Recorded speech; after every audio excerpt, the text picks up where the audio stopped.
పుట్టుడునే చేసిన తప్ప మనిషిని మనిషిగా చూడని మతాలదేమున్నది గొప్ప. నేను జంతువయ్యి జన్మించిన ఈ దేశంలో చేతులెత్తి జంతువు కాళ్ళు మొక్కేటువంటి సాంప్రదాయంలో మనం బతుకుతున్నాం. అందుకు నాకు ఒక ఆలోచన వచ్చి నేను ఏం చేసిన అంటే, నేను జంతువయ్యి జన్మించిన ఈ జగమే నా కాళ్ళు మొక్కును, నేను బండరాయినై పుట్టిన భగవంతుడాని పూజిద్దురు. అవునా కదా?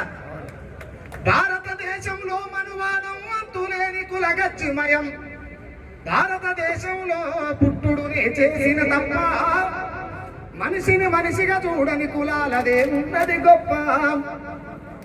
చెదలకు పుట్టిన పుట్టకు పూజలు నేల పాలాయ పాలదారలు, చెదలకు పుట్టిన పుట్టకు పూజలు నేల పాలాయ పాలదారలు, ఆవు మూత్రమే అమృతం అంటూ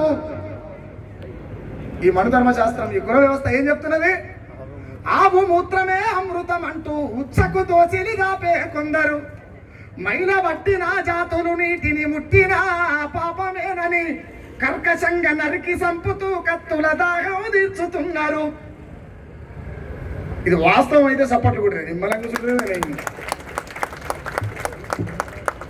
నిజంగా ఒక ఓపెన్ ముచ్చట ఏంటంటే, ఈ గుమ్మెర జాతర చిన్న పాప విషయంలో విశారాధన అన్న గనక ముందడుగు వేయకపోయి ఉంటే మానవ సమాజానికి ముచ్చట తెలిసేది కాదు. గట్టిగా సపోర్ట్ కొట్టాలి సార్.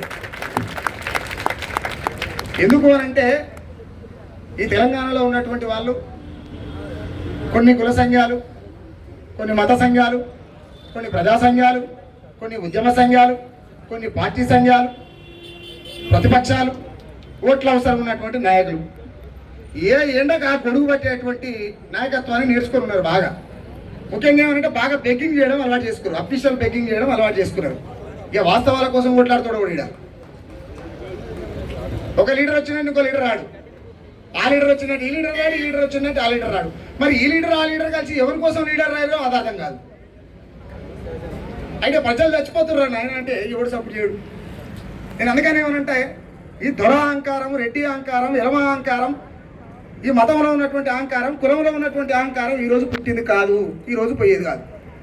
ఎందుకు నేను ఈ మాట చెప్తున్నా అంటే, భక్తునికి దేవునికి మధ్యలో అనుసంధానంగా ఉన్నటువంటి ప్రతినిధి ఎవడైతే ఉన్నాడో, ఆ ప్రతినిధి అనేటువంటి దేశంలో ఉన్నటువంటి 145 కోట్ల జనాభాలకు చెప్పవలసినటువంటి మాట ఏందనంటే, ఏ ఏ కులాల వాళ్ళు హిందువులు అవుతారో చెప్తే మమ్మల్ని రాని అని గుళ్ళకి మేము ఎందుకు వస్తామో భయ్.